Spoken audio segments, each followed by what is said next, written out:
Hi, I'm Tim. Welcome and thanks for logging on. If you love this watch, email me, tmosso@thewatchbox.com. It's in the description below.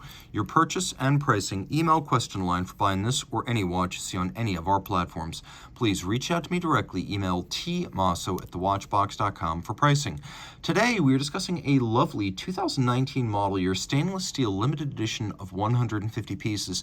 This is the IWC Portugieser Chronograph Edition Boutique Zürich. So this was an exclusive for the Zürich Boutique, combining an anthracite chaptering with a metallic silver sunburst dial, an edition of 150, and a stainless steel case that is 40.9 millimeters in diameter, measures a delightfully compact 12.6 millimeters thick, and from lug tip to lug tip, this reference 3714-93 is 47.8 millimeters with a 20 millimeter spacing between the lugs. Think about that, 3714-93.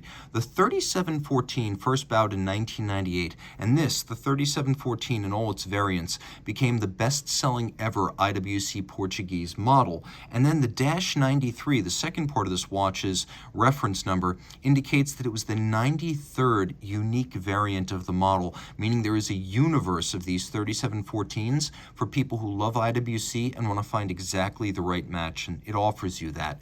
You can also see that the curvature of the lugs and the barely sub 41 millimeter size makes this one of the most wearable Portugiesers. Portugieser is just Portuguese in the lingua franca of Schaffhausen, where these are made. That would be German. So if you hear them called Portuguese and Portugieser, it's the same thing. It's just language dependent. Taking a look at the watch on my 16 centimeter circumference wrist, you can see that the only thing that would cause it to get hung up on a cuff is the outcropping of the bezel. Other than that, it's not particularly thick, and it's not particularly broad across the wrist. I could recommend this watch in good conscience for a wrist as small as 14 centimeters in circumference. Very comfortable, and really an ideally sized Portuguese. We have a calfskin strap, light brown, buttery soft. You can see that there's bolstering to give it volume down the center, a monotone stitch, sheer cut sides showing the layers of leather, calfskin on the bottom. You'll appreciate that this is a brand new strap. It is an IWC factory strap, and it's paired with an IWC stainless steel satinated, media blasted, and polished single fold friction fit deployant clasp, a little bit of extra insurance against dropping your watch. Taking a look, we have vintage inspired pump pushers, IWC Probus Scafusia, the motto of the company, a good solid watch made in Schaffhausen, on the crown. The case is mostly satinated with the exception of the bezel and the lug hoods, which are polished, and the lugs are blended into the case band, a little bit like the old Calatrava 96 from the 1930s from Patek Philippe. The Portugieser and the Calatrava were born of the same form follows function ethic that dominated design in the period. They were just very different in size.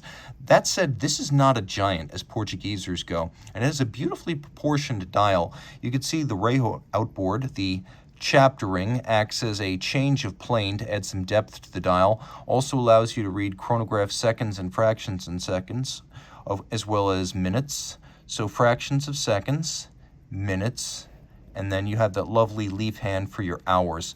We have sub-seconds down at 6 o'clock, and then we have our semi-instantaneous jumping chronograph minutes up at 12 o'clock. You'll note that the two sub-registers are countersunk, and each one includes a concentric pattern. The hands at center are beautifully polished. That is one of the distinguishing features of this edition. You can also see that the numerals are raised above the dial, an upscale flourish. That means, by the way, let's see that semi-instantaneous jump right there. You see the numerals are raised above the dial. They are applique a flourish that gives the watch a very upscale look. Now, the watch does include a hacking or stop seconds function. If you pull the crown out, you can set it to a reference time. That's a relic of the base movement, which is a Valjoux 7750.